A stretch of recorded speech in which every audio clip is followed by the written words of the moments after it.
Scene 4 of Clyde, a remarkable, inspiring drama film script. Enter looking for a job night. Scott is looking for construction work right now. Scott shaved his head, but he is keeping the mustache. Scott Jr. already finished taking his shower and put some clothes on after he put some lotion on, along with putting on his deodorant. Scott Jr. got out of the bathroom and noticed the changes in his father. Scott Jr.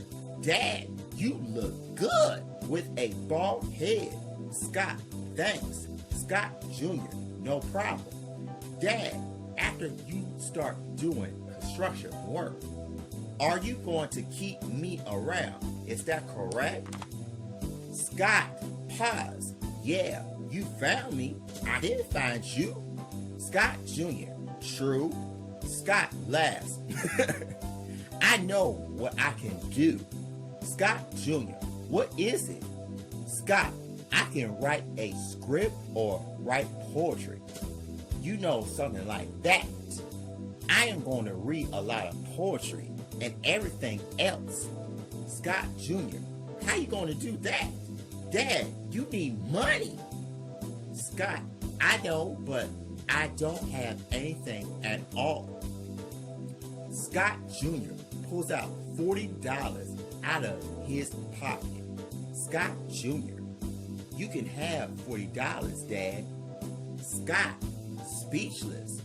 How did you earn this money? Scott Jr. I cut the grass, I washed the dishes, and everything else. My foster parents gave me this money. You can take it, Dad. Scott refused. I can't take your money. Scott Jr. Yes, you can, Dad. I want you to take the money. Scott Jr. is giving his father the money so that he can help him out.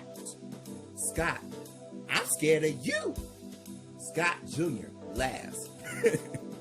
Yep, I'm helping you out, Dad. Scott, okay, thank you very much. Scott Jr., you're welcome. Scott Jr. gave his father some books to read, which includes Langston Hughes, Zora Neale Hurston, Maya Angelou, and Alice Walker. Scott, speechless. Wow! Scott Jr., these are the books that might interest you. I wrote a poem, but I never let nobody hear me read my poem before. Never mind. Scott, what is the name of the poem? Scott Jr., my poem is called My Dad. Scott, I want to hear it. Scott Jr. reading his poem and looking at his father at the same time. I would like to get to know him. If he needs help, then I will do that for him. Scott Jr. continues. I don't care about his past because it doesn't bother me. He knows what he did, but he's my dad. I would like to meet him someday. I love him for who he is, and I love him. Scott crying and happy. I like it. I have an idea. Cut to exit went to the publisher night. Scott and Scott Jr. went to this place where the publishers are at. Sam Wilton, a publisher, looks at Scott and asks him something. Sam, can I help you? Scott, yes, my name is Scott Clyde. Scott is sitting on the chair. Sam, have you been a publisher before? Scott, nope. Sam, have you wrote poetry or books before? Scott, I wrote 8 poems when I was 7 years old. Sam, okay, have you been trying to do some construction work? Scott, yes, nobody will hire people like me. Sam figured it out. You're an ex-con, right? Scott, right? It was good talking to you. Come on, son. As soon as Scott and Scott Jr. were about to leave, that's when Sam said something. Sam, bring all of your poems with you. Let me look at it, and we will go from there. Scott, pause. Are you serious? Sam, smiling. Yes, I am. Scott, happy. Thank you. Sam, you're okay, right? Scott, yes. Ex-con don't get hired these days. Sam, you're alright. Is that your son? Scott, yes, he is my son. He came into my life, and he came by himself. Sam, pause. That's good to hear that. I would like to see your poems. Scott, happy. You got it. Scott and Scott Jr. left the place. Cut 2. Enter knocking again. Day. Scott heard someone knocking on the front door again. Scott is now getting up out of the bed and walking toward the front door. Scott yells, "Who is it?" Joe Franklin, a lawyer and Scott's neighbor, is standing there waiting for Scott to open the door. Joe, this is your neighbor. Scott, do you have a name? Scott opened the door while Scott Jr. is eating some food. Joe, are you busy? Scott, I was spending time with my son. Who are you? Joe, I'm Joe Franklin, and I didn't mean to bother you. Scott, it's okay. I'm Scott Clyde. You were talking to an ex-convict. Joe, why is that? Scott says things. Lawyers and ex-convicts don't get along with each other. You know that. Joe, I know that. Scott, you are wasting your time. When Scott closed the door, Joe wanted to say something else to him. Joe, wait! Hold on! Scott, what is it? Joe, if you need help, then here's my cell phone number and my work phone number plus my home phone number. Joe is giving Scott all of her numbers to him. Scott, thanks. You don't care if you were talking to an ex-convict? I'm not trying to con you. Joe, you better not be. You're okay, right? Scott, yes I am. Thanks. Joe, you're welcome. I'll see you later. Scott, okay, see you. Joe, all right. Scott closed the door and locks it. Joe went to work. Scott Jr., is that your girlfriend, Dad? Scott, no, she's not. Scott Jr., that can be my new mom. Scott sat down in his chair. Scott, Scott Jr., you should marry her. Scott, eat your food. Scott Jr. laughing. Cut 2. Enter visit him day. Alfred is visiting Scott over at White Castle because that's where he was working while Scott Jr. is at his elementary school. Alfred, hello Scott. Scott stopped what he was doing. Scott, how you doing, Mr. Woodwork? Alfred, I'm fine. I was just checking on you to see how you're doing. Scott, I am doing fine. You didn't recognize me? Alfred, except your bald head. Scott laughs. Okay. Alfred, you have been spending time with your son. Scott, yes sir. He's at his elementary school. Alfred, okay, good. You are not messing things up. Meaning, you're not getting into any trouble. Scott, no sir. Alfred, happy. That's good to hear that. Scott, okay. Were you born here too? Alfred, yes I am. I was born here. I never disrespect black people. I couldn't see myself doing that because back in the day, it was rough and dangerous. Scott, wow. I am almost finishing up my shift. Alfred, okay, I didn't mean to waste your time. Scott, why would you be wasting my time?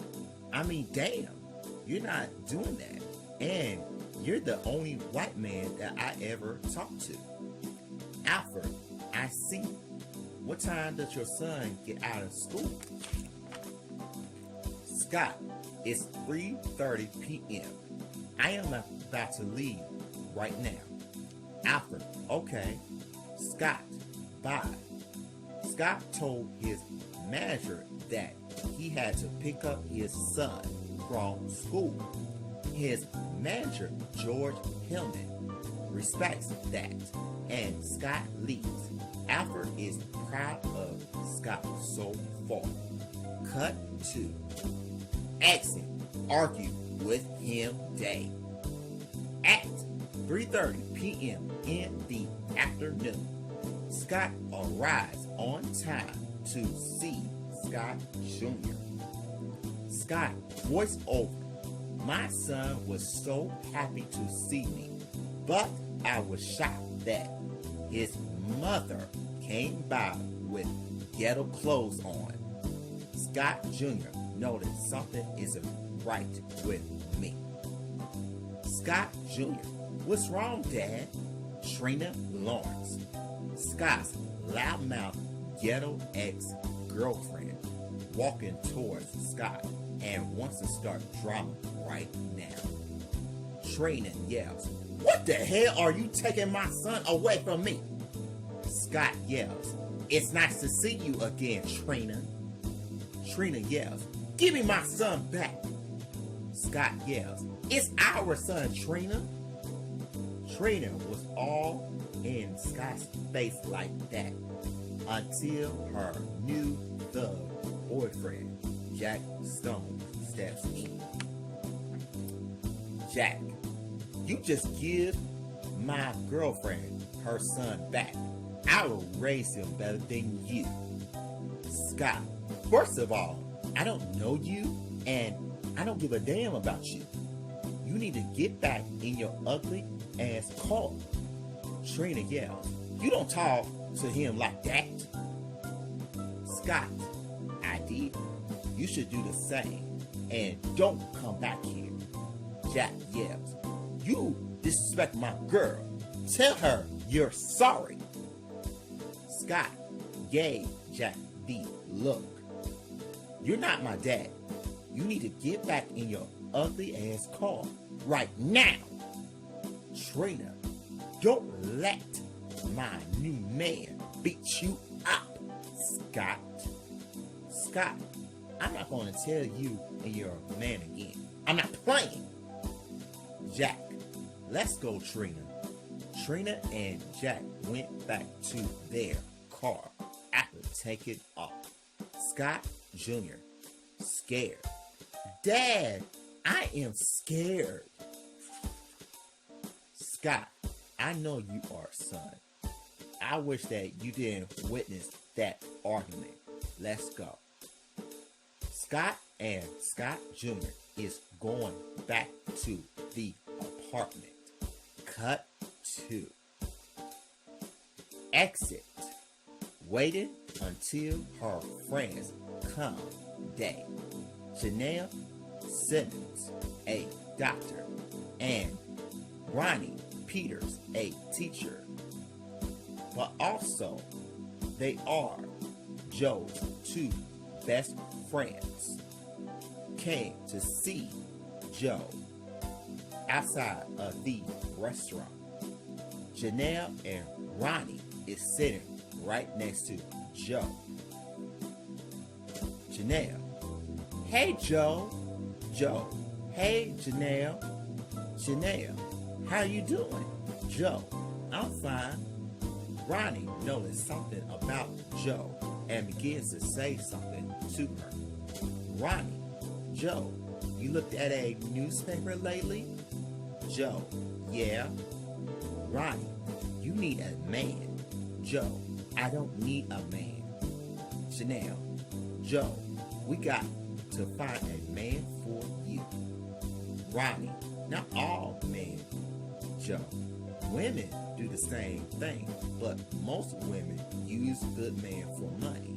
They choose money over their man. Joe, damn! Janelle, yeah, I want you to think about it. Joe, well, I met this guy at my apartment, but he's warm and gentle. Janelle is speechless to know. Janelle, what's his name? Ronnie, do we know him? Joe, his name is Scott Clyde. Janelle and Ronnie gave Joe the look. Ronnie, why are you talking to an ex-con?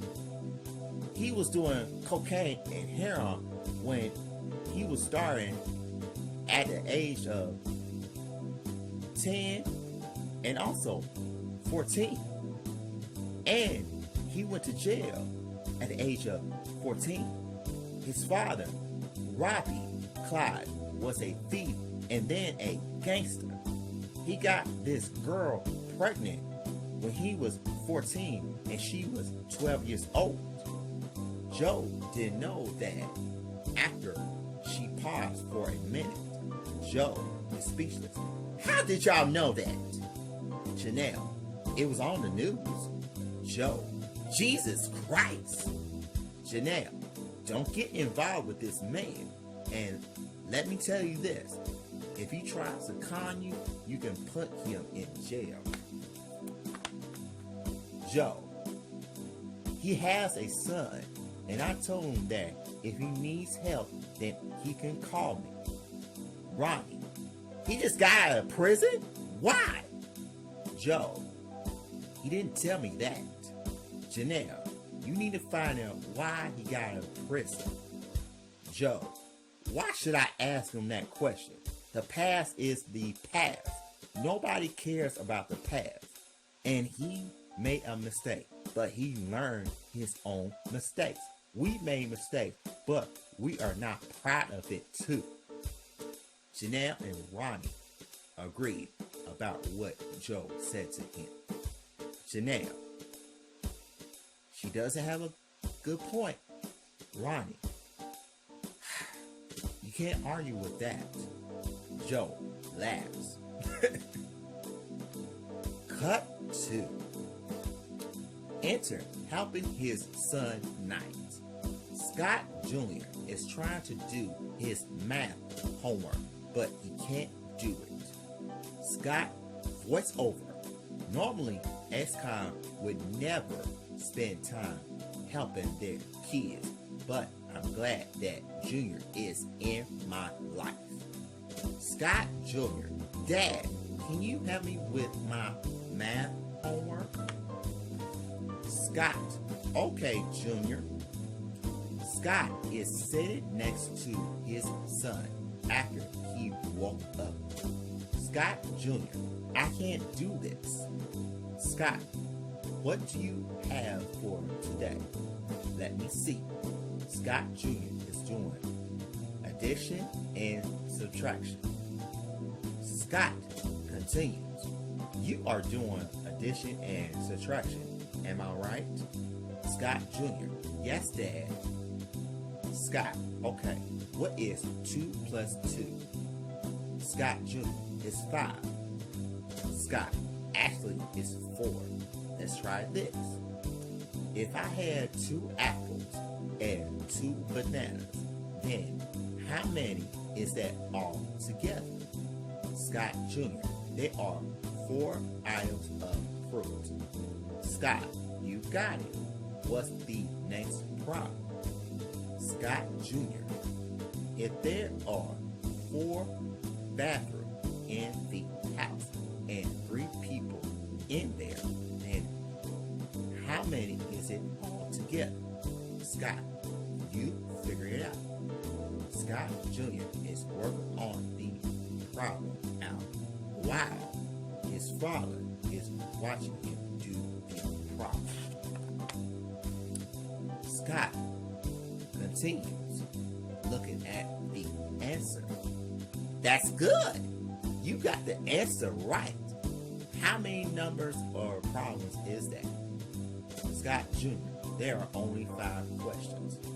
Okay, after you finish your math homework, do you want some ice cream? Scott Jr., you want to buy it for me? Scott, yes I am. Do you want some ice cream? Scott Jr., yes I do, Dad. Scott, okay, I'm going to the bathroom and then we can get some ice cream, okay? Scott Jr., okay, Dad. Scott, okay. Scott Jr., feeling blessed. Thanks for helping me, Dad. Scott Jr. is very, very happy about this. Scott, you're welcome. Cut 2. Yes, y'all. Yes, yes, yes. For real, for real, for real. Likes, comments, share, and subscribe. Please, please, please, please. Tell everybody about this, y'all. For real. Oh, yes, yes, yes. Until the next time, for real. To be continued, for real. Oh, yes. Bye-bye and peace.